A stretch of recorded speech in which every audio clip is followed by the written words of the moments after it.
नमस्कार दोस्तों, स्वागत है आप सभी का आपके अपने YouTube परिवार RS स्टडी ट्रिक परिवार में।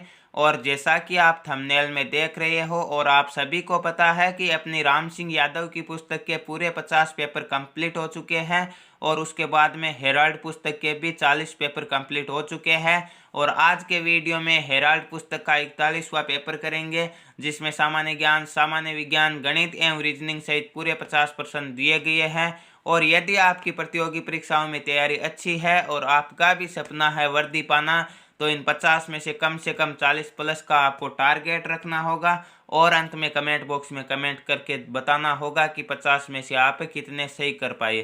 साथ ही इन सभी वीडियो की PDF फाइल तथा अनेक प्रकार के नोट्स यदि आप प्राप्त करना चाहते हो तो आज ही हमारे टेलीग्राम चैनल को ज्वाइन कर लीजिएगा, जिसका लिंक नीचे डिस्क्रिप्शन में दिया गया है। और हमारे चैनल को सब्सक्राइब कर नोटिफिकेशन बेल को ऑन कर लीजिए ताकि आने वाले वीडियो की पल पल की अपडेट आप तक पहुंचती रहे। चलते हैं पहले क्वेश्चन की ओर। आज का जीके का पहला क्वेश्चन आपकी स्क्रीन पर दिया गया है, क्योंकि पहले पार्ट में हम जीके के 15 मोस्ट इंपॉर्टेंट क्वेश्चन करेंगे। तो ये पहला क्वेश्चन है कि द ओडेसिटी ऑफ होप नामक पुस्तक के लेखक कौन है? नयनतारा सहगल, अरविंद अडीग, विक्रम सेठ या बराक ओबामा?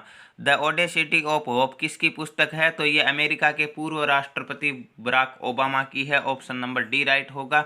अमेरिका के वर्तमान राष्ट्रपति कौन है? वर्तमान राष्ट्रपति आपके डोनाल्ड ट्रंप है और अमेरिका के प्रथम राष्ट्रपति जॉर्ज वाशिंगटन थे। निम्न में से अरुणाचल प्रदेश की राजधानी से संबंधित है। राजधानी से संबंधित क्वेश्चन पूछा गया है तो भुवनेश्वर किसकी राजधानी है? भुवनेश्वर आपके ओडिशा की राजधानी है। तिरुवनंतपुरम आपके केरल की राजधानी है। कोहिमा नागालैंड की राजधानी है। तो अरुणाचल प्रदेश की राजधानी कौन सी होगी? ऑप्शन नंबर सी राइट होगा, ईटानगर होगी। रुद्र नामक देवता का उल्लेख किस वेद में मिला था? ऋग्वेद, सामवेद, यजुर्वेद या अथर्ववेद? तो 3 वेदों को वेद त्रय कहते हैं। कौन कौन से? ऋग्वेद, सामवेद, यजुर्वेद। यदि प्रश्न आए कि कौन सा वेद वेद त्रय में शामिल नहीं है तो अथर्ववेद नहीं है। यदि बात करें प्रारंभिक वैदिक सभ्यता की तो वो ऋग्वैदिक सभ्यता के नाम से जाना जाता है, क्योंकि सबसे पहले कौन सा आया था? ऋग्वेद आया था। और बाकी इन तीनों सामवेद, यजुर्वेद और अथर्ववेद को किस नाम से जाना जाता है? उत्तर वैदिक काल के नाम से जाना जाता है। तो रुद्र नामक देवता का उल्लेख किस वेद में मिलता है? ऋग्वेद में मिलता है। ऑप्शन नंबर ए राइट होगा यहाँ पे। किस काल में कृषि व पशुपालन का आविष्कार कर लिया गया था? मध्य पाषाण काल, नवपाषाण काल, उत्तर पाषाण काल या ताम्र पाषाण काल?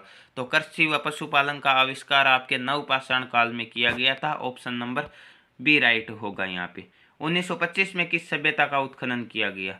कालीबंगा, मोहनजोदड़ो, हड़प्पा या इनमें से कोई नहीं? तो सर्वप्रथम किसका उत्खनन किया गया? हड़प्पा का किया गया। कब किया गया? 1921 में। किसके नेतृत्व में? आपके DR साहनी या दयाराम साहनी के नेतृत्व में। 1922 में मोहनजोदड़ो की खोज हुई थी। किसके नेतृत्व में? RD बनर्जी, जिसे हम कहते हैं राखलदास बनर्जी की। परंतु मोहनजोदड़ो की खुदाई होती है 1925 में और यहाँ पे ऑप्शन नंबर बी राइट होगा। हड़प्पा और मोहनजोदड़ो दोनों ही स्थान वर्तमान में पाकिस्तान में आते हैं, परंतु यहाँ पे कालीबंगा दिया गया है जो कि भारत में स्थित है और भारत के ही राजस्थान में स्थित है और राजस्थान के हनुमानगढ़ जिले में स्थित है। हड़प्पा सभ्यता की सर्वप्रथम खुदाई किसने की थी? ये लो अभी अभी बताया था कि किसने की थी। 1921 में DR साहनी, जिन्हें हम कहते हैं Dayaram Sahni. Option number D right होगा। ताम्रपाषाण, तांबे का पहली बार प्रयोग का कालक्रम माना जाता है 8000, 6000, 9000 या 5000? तो ताम्रपाषाण का कालक्रम 6000 ईसा पूर्व माना जाता है। ऑप्शन नंबर बी राइट होगा यहाँ पे। हड़प्पा सभ्यता में जो पक्की हुई ईंटें जो उसका एकमात्र भाग है बलूचिस्तान से प्राप्त हुआ, वर्तमान में स्थित है। बलूचिस्तान कहाँ स्थित है? अफगानिस्तान, इराक, ईरान या पाकिस्तान? तो बलूचिस्तान वर्तमान में पाकिस्तान में स्थित है। ऑप्शन नंबर डी राइट होगा यहाँ पे। किस सभ्यता से जले हुए चावल के दाने प्राप्त हुए? हड़प्पा, कालीबंगा, लोथल या धोलावीरा? तो कालीबंगा आपके राजस्थान के हनुमानगढ़ में है। लोथल और धोलावीरा दोनों ही सभ्यता किस राज्य में स्थित है? गुजरात में स्थित है। जो जले हुए चावल के दाने प्राप्त हुए वो किस सभ्यता से प्राप्त हुए थे? वो हड़प्पा से प्राप्त हुए और हड़प्पा आपके पाकिस्तान के बलूचिस्तान में स्थित है। The story of Indian archaeology पुस्तक के रचयिता कौन है? John Marshall, SN Rao, BK Thapar या कनिंगम? तो the story of Indian archaeology पुस्तक के लेखक है आपके SN Rao. Option number B right होगा यहाँ पे। महाजनपद काल में कितने राज्यों का उल्लेख किया गया? 12, 16, 18 या 8?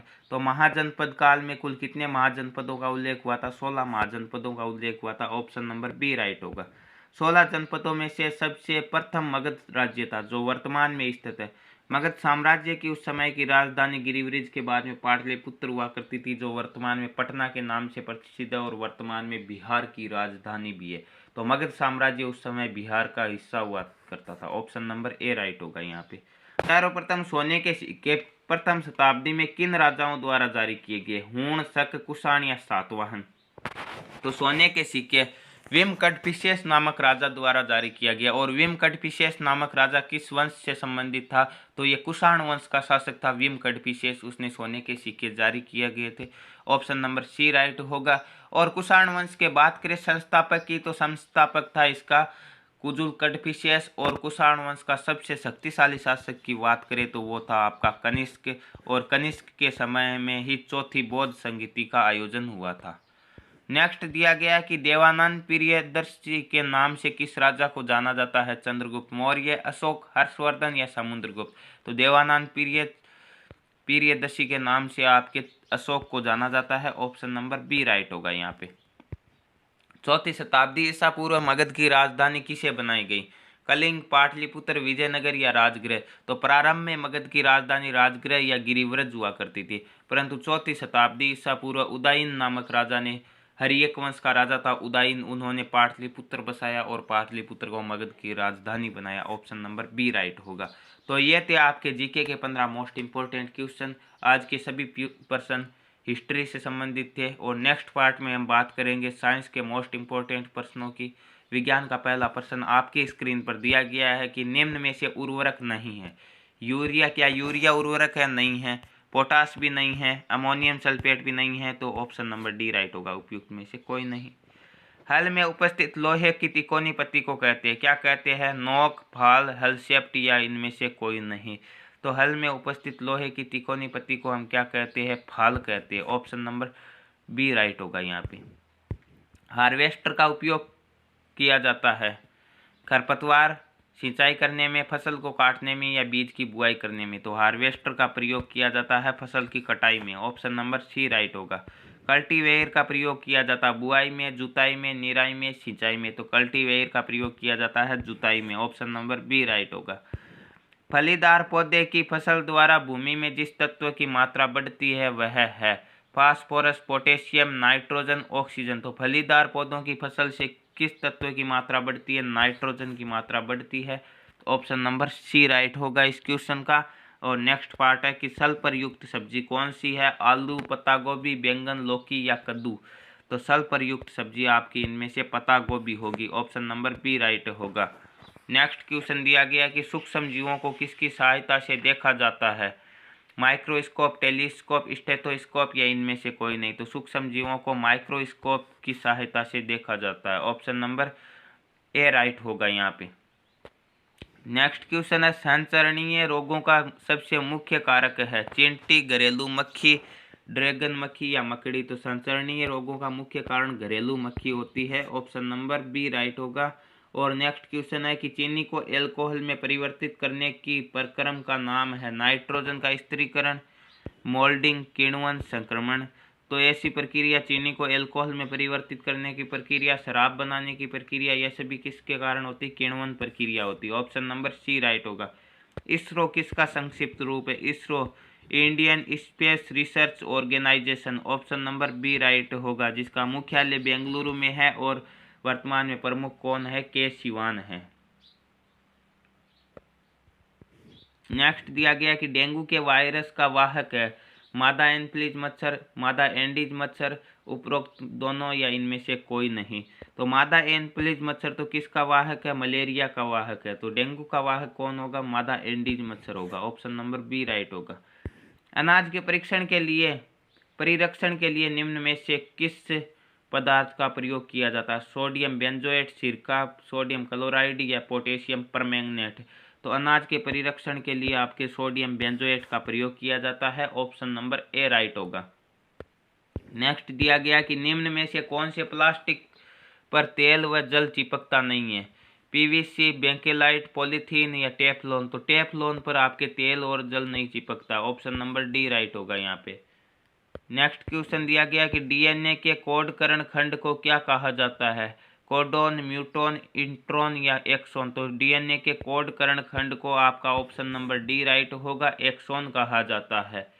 शुद्धिकरण के प्रक्रम में उपयोग होता है, किसका प्रयोग किया जाता है? धातु, अधातु, दोनों का या इनमें से कोई नहीं। तो शुद्धिकरण के प्रक्रम में अधातुओं का उपयोग किया जाता है। ऑप्शन नंबर बी राइट होगा। जल को शुद्ध करने में किस अधातु का प्रयोग किया जाता है? हाइड्रोजन, ओजोन, नियोन या सल्फर। तो जल को शुद्ध करने में ओजोन का प्रयोग किया जाता है। ऑप्शन नंबर बी राइट होगा। नाइक्रोम में किन धातुओं का मिश्रण होता है? निकल, लोहा, क्रोमियम, निकल, लोहा, एल्यूमिनियम, कॉपर, जिंक या इनमें से कोई नहीं। तो जो नाइक्रोम होता है वो आपका निकल, फेरस और क्रोमियम का मिश्रण होता है। ऑप्शन नंबर ए राइट होगा। नेक्स्ट क्वेश्चन है, डूरेलुमीन नामक मिश्र धातु का प्रयोग सामान्यतः निम्न में से किस में होता है? बर्तन बनाने में, वायुयानों के पुर्जे बनाने में, हल्के औजार बनाने में या इनमें से कोई नहीं। तो डूरेलुमीन नामक मिश्र धातु का प्रयोग आपके वायुयानों के पुर्जे बनाने में प्रयोग किया जाता है।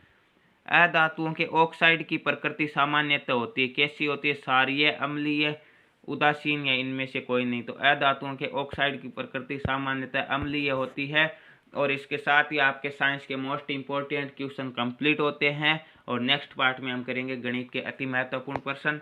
गणित का पहला प्रश्न आपकी स्क्रीन पर दिया गया है कि कोई रकम सरल ब्याज से 20 वर्ष में दुगुनी हो जाती है तो कितने वर्ष में 4 गुनी होगी?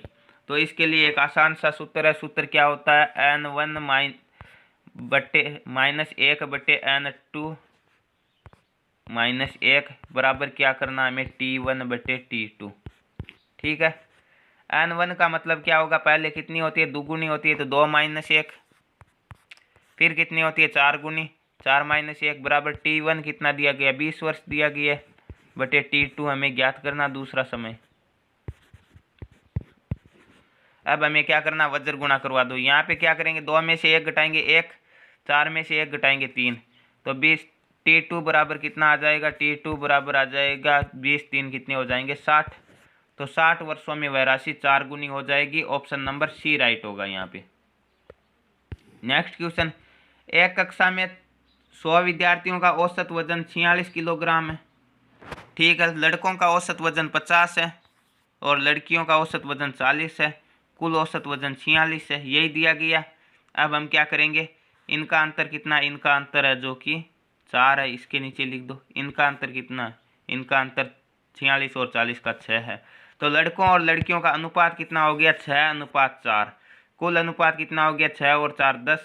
कुल है कितने? 100 है। 10 बराबर 100 है तो 1 बराबर कितने हो जाएंगे? 10।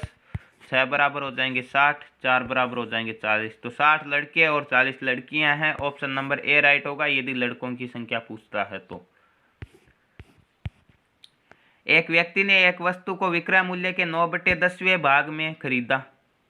ठीक है। विक्रय मूल्य के 9/10वें भाग में खरीदा। मान लो विक्रय मूल्य 10 रुपये है तो उसने 9 रुपये में खरीद लिया, यही बोल रहा है। और विक्रय मूल्य के 8% अधिक में बेचा। अब 10 का 8% 10 है और 8% अधिक का मतलब 108% में बेचता है। 108/100 तो कितना हो जाएगा? 0 से 0 काट देंगे, 10.8 हो जाएगा। यानी 10.8 में वह बेचता है तो उसका लाभ है। खरीदा 9 में, विक्रय मूल्य 10 होना चाहिए परंतु यह 10.8 में बेचता है तो कितने का लाभ हो रहा है? खरीदता 9 में है, 10.8 में बेचता तो 1.8 का लाभ हो रहा है। बट्टा क्रय मूल्य 9 है, गुणा 100 से गुणा करवाना है। ये 1 0 काट दो, यहाँ से पॉइंट हटा दो। अब 18 को 10 से गुणा करेंगे तो 180/9, 9 का भाग 180 में, 9 दूने 18, 20 बार। तो 20% का लाभ होता है। ऑप्शन नंबर सी राइट होगा। त्रिज्या r सेंटीमीटर व ऊंचाई 2r सेंटीमीटर आयाम का एक गोला बेलन शंकु बनाया जाता है। तो सबसे अधिक आयतन किसका होगा? सबसे अधिक आयतन तो बेलन का होगा। देखिए किस प्रकार होगा। सभी के आयतन का सूत्र याद होना चाहिए। गोले का आयतन का सूत्र होता है πr3, यही होता है 4/3 πr3, ये होता है। बेलन का आयतन होता है आपका πr²h। और शंकु का आयतन होता है 1/3 पाई आर स्क्वायर एच। ठीक है, तो शंकु का तो वैसे ही नहीं होगा, क्योंकि जो बेलन का आयतन होगा उसका 1/3 भाग शंकु का होगा, तो ये तो नहीं होगा अधिक। अब इन दो में से हमें देखना है कि किसका अधिक होगा किसका कम होगा। तो मान लो हमारे पास त्रिज्या 1 है और ऊंचाई कितनी होगी 2r, तो 2 गुणा 1 कितने हो जाएगी, इसकी दुगुनी हो जाएगी, 2 हो जाएगी। अब ऐसी स्थिति में हमें क्या करना, पाई सभी में कॉमन है, दोनों में कॉमन है, तो पाई से पाई कैंसिल कर दो। अब हमें क्या करना, 4/r³ यानी 4/3 गुणा 1 का क्यूब 1 ही होगा, तो इसका आयतन आ रहा 4/3। और इसका आयतन कितना आएगा, इसका आयतन आएगा आपका r²h, तो 1 का स्क्वायर गुणा h का मान 2, तो 1 का स्क्वायर 1 होगा गुणा 2, तो इसका मान आ रहा 2, इसका आ रहा 4/3, तो बेलन का अधिक है 2। ऑप्शन नंबर बी राइट होगा, बेलन का आयतन अधिक होगा। x² + 4x + 4 है एवं x² + 6x + 9 का वर्गमूल क्या होगा। वर्गमूल निकालना है तो दोनों पर वर्गमूल का निशान लगा देते, इस पर भी लगा देंगे, इस पर भी लगा, दोनों द्विघाती समीकरण है। अपना वही नियम, कौन सा नियम, कि हमें क्या करना है, इस b के ऐसे टुकड़े करना है जिसे जोड़े या घटाए तो 4 आने चाहिए, और गुणा करे तो भी a और c मतलब 4 ही आने चाहिए। ठीक है, तो हम कह सकते हैं x² प्लस के 2x और प्लस के क्या कर देंगे हम 2x और प्लस 4, 2 और 2 4 होते हैं, 2 दूने भी 4 होते हैं। तो यहाँ पे क्या कॉमन आ रहा है, x कॉमन आ रहा है, अंदर क्या आ जाएगा, अंदर आ जाएगा आपका 2x, x कॉमन आ रहा है तो x से x कैंसिल, x आ जाएगा, फिर क्या आ जाएगा, इस x से ये x कैंसिल, क्या आ जाएगा 2x + 2, और यहाँ पे क्या कॉमन आएगा 2 कॉमन आएगा, यहाँ पर भी x प्लस के 2। ठीक है, तो एक तो कोष्टक के अंदर x + 2 और कोष्टक के बाहर x + 2, तो हम कहते हैं कि x + 2 इसके गुणनखंड ये बनेंगे और x + के 2, यहाँ पे दिया क्या गया, रूट दिया गया। ठीक है, तो दो संख्याएं एक जैसी है तो इस रूट से एक संख्या को हटा देंगे तो कितनी बच जाएगी हमारे पास, x + 2 बच जाएगा इससे भी। और इससे कितना बचेगा, इसमें क्या हो जाएगा, 3 और 2 आ जाएंगे, सॉरी 3 और 3 आ जाएंगे, 3 और 3 जोड़ेंगे तो कितना हो जाएगा, 6 हो जाएगा, 3 को 3 से गुणा करेंगे तो 9 हो जाएगा, तो यहाँ पे क्या आ जाएगा, x + 3 आ जाएगा। तो इसका वर्गमूल कितना आ जाएगा, x + 2 गुणा x + 3, और इन्हें गुणा करवाएंगे आपस में तो कितना आएगा, x को x से करवा देंगे, x² प्लस के 3x प्लस के 2x और प्लस के 3 दूनी 6, तो 3x और 2x कितने हो जाएंगे 5x, तो x² + 5x + 6, option number A right होगा यहाँ पे। एक मिनट, नेक्स्ट है दो संख्याओं का HCF 15 है, LCM 225 है, यदि उनमें से एक संख्या 75 है तो दूसरी क्या होगी। तो HCF इंटू LCM बराबर पहली संख्या इंटू दूसरी संख्या, तो HCF 15 इंटू 225 बराबर क्या दिया गया, पहली संख्या 75 गुणा दूसरी संख्या, तो 75 इस तरफ आएगी तो किस में आ जाएगी, भाग में आ जाएगी, तो बटे 75, तो क्या आ जाएगा, दूसरी संख्या आ जाएगी। 75 एक कम 75, 75 दूने 150, 75 3 225, 3 बार, 15 को 3 से गुणा करेंगे दूसरी संख्या कितनी आ जाएगी, 15 3 45, ऑप्शन नंबर डी राइट होगा। 7 लगातार आने वाले धन पूर्णांकों का औसत 26 है, तो इन पूर्णांकों में से सबसे छोटा है। तो आपको बार बार बताया गया यदि क्रमागत पूर्णांक दिए गए होते हैं तो ऐसी स्थिति में हमें क्या करना है, जो औसत दिया गया होता है वो बीच वाला पूर्णांक होगा, तो यहाँ पे 26 है तो 26 बीच में होगा। अब 7 पूर्णांक है, 26 हो गया एक तो 3 इधर हो जाएंगे, कौन कौन से 25 24 और 23, और 3 ही इधर हो जाएंगे, कौन से 27 28 29, हो गए 7, 3 3 6 और 1 7। अब सबसे छोटे की बात करें तो 23 हो जाएगा, बड़े की बात करता तो 29 हो जाता है, ऑप्शन नंबर बी राइट होगा यहाँ पे। किसी हौज को पाइप ए 6 घंटे में, पाइप बी 8 घंटे में भर सकता है। ठीक है, तो ए का 1 घंटे का कितना हो जाएगा, 1/6, क्योंकि काम और समय उल्टा होता है, 6 घंटे में पूरा भरता है तो 1 घंटे में 1/6 भाग भर देगा, और बी 1 घंटे में 1/8 भाग भर देगा। अब दोनों कुल मिलाकर कितने घंटे में भरेंगे, दोनों का 1 घंटे का काम हो जाएगा, 8 और 6 का एलसीएम कितना आएगा, 24 आएगा। ठीक है, सभी को पता 24 ही आएगा। 6 का भाग 24 में कितनी बार जाएगा, 4 बार, और 8 का भाग कितनी बार जाएगा, 3 बार, तो कितना हो जाएगा 7/24। 1 घंटे में दोनों मिलकर 7/24 भाग इसका भर देते हैं। तो 2 घंटे तक दोनों एक साथ काम करते हैं, ठीक है। ये बोलता है 2 घंटे बाद पाइप 1 को बंद किया जाता, 2 घंटे तक तो एक साथ काम करते ही है।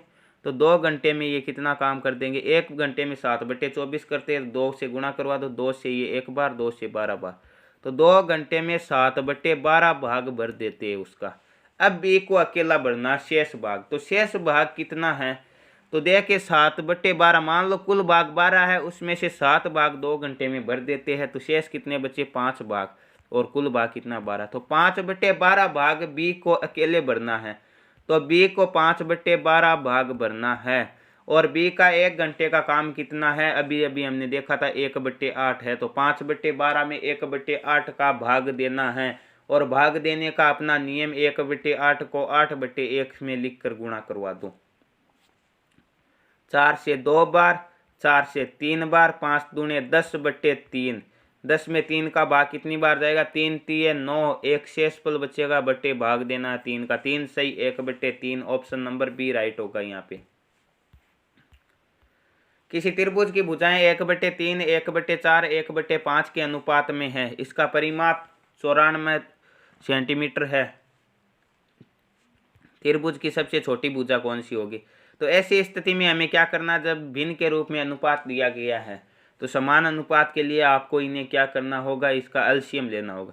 3 4 5 क्रमागत संख्याएं हैं, तो एलसीएम इनका गुणनफल होगा, 3 चौके कितने हो जाएंगे, 12, 12 पंजे 60, तो एलसीएम 60 ही आएगा, क्योंकि संख्याएं क्या है, क्रमागत है, और 2 संख्याएं अभाज्य भी है, ठीक है। अब 60 में 3 का भाग कितनी बार जाएगा, 3 का भाग जाएगा 20 बार, 20 एकम 20, 4 का भाग जाएगा आपका 15 बार, 15 एकम 15, और 5 का भाग जाएगा 12। अनुपात आ गया 20:15:12, ठीक है, 20:15:12, और परिमाप है 94। परिमाप का मतलब तीनों भुजाओं का योग, तो अनुपातों का योग कितना आ रहा, 20 और 15 35, और 12 47, अनुपातों का योग आ रहा 47, कुल योग आ रहा है आपका 94। तो 47 बराबर 94 है, तो 1 बराबर कितना हो जाएगा, 47 दूने 94, 2 हो जाएगा, तो 20 बराबर क्या हो जाएगा, 20 बराबर 40 हो जाएगा। पूछा क्या, सबसे छोटी भुजा, सबसे छोटा अनुपात 12 है, 1 बराबर 2 है, तो 12 बराबर 12 दूने 24, ऑप्शन नंबर सी राइट होगा। 2 रेलगाड़ियों की चाल 6:7 के अनुपात में है, यदि दूसरी रेलगाड़ी 4 घंटे में 364 किलोमीटर चले तो पहली रेलगाड़ी की चाल कितनी होगी। तो चाल का सूत्र होता है दूरी बटा समय, दूरी है 364, समय है 4 घंटे, तो दूसरी रेलगाड़ी की चाल आ जाएगी 9 चौके 36, 4 एकम 4, 91 किलोमीटर प्रति घंटा, और दूसरी रेलगाड़ी का अनुपात है 7, तो 7 बराबर 91 है, तो 1 बराबर कितना होगा, 1 बराबर 7 का भाग देना है 91 में, कितनी बार जाएगा, 13 7 91, 1 बराबर 13 है, तो 6 बराबर कितना हो जाएगा, 13 छक्के 78, ऑप्शन नंबर सी राइट होगा। 78 किलोमीटर प्रति घंटा, ऑप्शन नंबर सी राइट होगा। एक थैले में 155 रुपये, 1 रुपये 50 पैसे तथा 10 पैसे के सिक्के के रूप में 3:5:7 के अनुपात में है, प्रत्येक प्रकार के सिक्कों की संख्या ज्ञात करो। सिक्कों का अनुपात दिया गया 3:5:7, तो सभी को पैसों में बदले तो 1 रुपये में कितने पैसे हो जाएंगे, 100 पैसे, 50 पैसे और 10 पैसे, ठीक है। और ये रुपये है 1550, तो इन्हें हम क्या कर देंगे, 100 से गुणा करवा देंगे, पैसों में बदल देंगे। सॉरी 155 है, तो 15,500 हो जाएंगे, ठीक है। अब हमें क्या करना, 3 रुपये, 1 रुपये के 3 सिक्के हैं, तो कितने हो जाएंगे, 300 पैसे हो जाएंगे। 50 पैसे के 5 सिक्के हैं, तो कितने पैसे हो जाएंगे, 250 हो जाएंगे। 10 पैसे के 7 सिक्के हैं, तो 70 पैसे हो जाएंगे, और बराबर हो जाएंगे 15,500, ठीक है। अब हमें क्या करना है, अब हमें ज्ञात करना है कि किसके कितने सिक्के हैं, तो हमें इन्हें ज्ञात कर लेते हैं। 300, 250 और 70 बराबर 15,500, तो सभी में जीरो है, तो यहाँ से जीरो हटा देंगे, यहाँ से भी जीरो, यहाँ से भी जीरो, यहाँ से भी जीरो, सभी से एक एक जीरो हटा देंगे, एक एक जीरो कॉमन आ रहा सभी में। तो अब कितना हो गया, 30:25:7 बराबर कितना है, 1550, 30 और 25 कितने हो जाएंगे, 30 और 25 हो रहे 55, 55 और 7 हो रहे 62, 62 बराबर दिया गया है, कितना दिया गया है, 1550 दिया गया है। तो 1 बराबर कितना होगा, 1550 में हमें भाग देना है 62 का, कितनी बार जाएगा, ये कट जाएगा आपका 31 से, ये कटेगा 31 पंजे 150, 31 पंजे 50 बार, और 31 से कटेगा 2 बार, 2 से 50 कट जाएगा 25 बार। तो 1 का मान आ रहा 25। तो अब इन अनुपातों के अनुसार ज्ञात कर दो। 1 का मान 25 है तो 3 का मान 25, 3 75, 5 का मान 25 पंजे 125, 7 का मान 25 सत्ते 175, 75 125 175। ऑप्शन नंबर बी राइट होगा यहाँ पे। ए, बी और सी में 1290 रुपये इस प्रकार बांटे गए कि एक का हिस्सा बी के हिस्से का 3/2 है। हम कह सकते हैं ए बटे बी बराबर 3/2, या हम कह सकते हैं ए बराबर 3/2 बी। पक्षांतरण करेंगे तो वही मान आएगा, बी यहाँ पे एर में आ जाएगा। ए बटे बी बराबर 3/2, या हम कह सकते हैं ए अनुपात बी बराबर 3:2। बी का हिस्सा सी के हिस्से का 1 से 3/4, 4 एकम 4 3 7/4। तो हम कह सकते हैं बी बटे सी बराबर 7/4 है। तो अब हम तीनों का अनुपात निकाल लेते हैं, ए अनुपात बी अनुपात सी। ए अनुपात बी 3:2, 3:2। बी अनुपात सी 7/4, 7:4। जहाँ पे कुछ नहीं है पास वाली, यहाँ पे कुछ नहीं है पास वाला 2 उतार दो, यहाँ पे कुछ नहीं है पास वाला ये 7 उतार दो, गुणा करवा दो। 7 3 21, 7 दूने 14, 4 दूने 8। तो ए अनुपात बी अनुपात सी कितना आ गया, 21:14:8। पूछा किसका है, एक का पूछा, एक का हिस्सा कितना 21, और कुल अनुपात कितना हो जाएगा 21 और 14 35, और 8 कितने होते हैं, 35 और 8 होते हैं 43। तो 21 बट्टे कितने हो जाएंगे, हम कह सकते हैं 43, गुणा कुल संख्या है 1290, 1290 से गुणा कर 43 का भाग कितनी बार जाएगा, 3 3 9, 4 3 12, 3 बार जाएगा, 30 बार जाएगा। 30 को 21 से गुणा करवा देंगे, 1 0 उतार दिया, 3 एकम 3, 3 दूने 6, 630 आएगा। ऑप्शन नंबर कौन सा राइट होगा, डी राइट होगा। नेक्स्ट क्वेश्चन, एक बर्तन में 5 लीटर दूध और 1 लीटर पानी है। ठीक है, दूध है 5 लीटर, पानी है 1 लीटर। अब ये बोल रहा है कि कितनी मात्रा पानी की ओर मिलाई जाए। पानी मिलाना केवल, दूध 5 लीटर ही रहेगा, तो भाग 2 और 1 हो जाए। ठीक है, 2 भाग दूध का 1 भाग पानी का, यानी ये 5 है, 5 लीटर है, ये कितना भाग है, 2 भाग है। तो 1 भाग का मान कितना हो जाएगा, 5/2। 5/2 का मान कितना होगा, 5/2 का मतलब हो जाएगा 2.5 लीटर, यानी हम कह सकते हैं 2 सही 1/2 लीटर। अब पानी कुल कितना हो जाएगा, 2 सही 1/2 लीटर हो जाएगा। तो पहले पानी कितना था, 1 लीटर था, और कितना मिलाया गया, 1 लीटर था, 2.5 लीटर हो गया, मतलब 1.5 लीटर और मिलाया गया, 1 सही 1/2 लीटर और मिलाया गया। ऑप्शन नंबर बी राइट होगा यहाँ पे। नेक्स्ट क्वेश्चन, अपनी सामान्य चाल के 3/4 की चाल से चलकर एक आदमी अपने कार्यालय 20 मिनट विलंब से पहुंचता है। सामान्य चाल से चलने पर वह कार्यालय कब पहुंचेगा। चाल 1 होगी, यानी मान लो 4 भाग होता है चाल के। ठीक है, उसके 3 से स्पीड से चलता है, 1 की रह जाती है। ठीक है, तो ये यदि 1/4 भाग की और स्पीड होती तो ये 20 मिनट पहले पहुंच जाता, ये 20 मिनट का समय लगा। तो 20 में भाग देना 1/4 का, 3/4 का नहीं, 1 में से घटाकर 1/4, तो गुणा 4/1। ठीक है, तो 20 चौके कितने हो जाएंगे, 20 चौके हो जाएंगे 80। तो उस दिन वह 80 मिनट में पहुंचा था, परंतु पहुंचेगा कितने में, सामान्य चाल कितनी होगी, 80 मिनट में पहुंचा, 20 मिनट तो विलंब हो गया, इसीलिए 80 में पहुंचा, तो 60 मिनट में पहुंच जाता। 60 मिनट का मतलब 1 घंटे में पहुंचता है। ऑप्शन नंबर ए राइट होगा यहाँ पे। एक नल किसी हौज को 25 मिनट में भर सकता है और दूसरा 50 मिनट में खाली कर सकता है। जब नल 2 ही दिए गए होते हैं, जब 2 ही व्यक्ति दिए गए होते हैं, काम करने वाले या कुछ अन्य जगह, तो ऐसी स्थिति में ऊपर वाली संख्या को गुणा करवा देते हैं, 25 गुणा 50। और यदि दोनों सकारात्मक काम करते, यानी दोनों भरने का कार्य करते, पहला भी भरता दूसरा भी भरता, तो दोनों को जोड़ देते और भाग देते। परंतु एक तो भर रहा है और दूसरा खाली कर रहा है, एक सकारात्मक कर रहा है और दूसरा नकारात्मक है, तो ऐसी स्थिति में दोनों का अंतर निकालना है। 50 में से 25 घटाएंगे तो कितना बचेगा? 25। ठीक है, भाग दे दो। 25 से 25 कैंसिल, कितने मिनट में भर जाएगा? 50 मिनट में भर जाएगा। ऑप्शन नंबर डी राइट होगा। तो ये थे आज के 41वें पेपर के पूरे 50 क्वेश्चन। नेक्स्ट पार्ट में 42वां पेपर करेंगे और इस प्रकार ये सीरीज पूरे 50 पेपर सेट तक चलती रहेगी और उसके बाद में कुछ अन्य शेड्यूल लेकर आएंगे। तो रोजाना समय पर वीडियो पाने के लिए चैनल को सब्सक्राइब कर लीजिए, नोटिफिकेशन बेल को ऑन कर लीजिए ताकि आने वाले वीडियो की पल पल की अपडेट आप तक पहुंचती रहे। मिलते हैं नेक्स्ट वीडियो में, तब तक के लिए थैंक यू, धन्यवाद।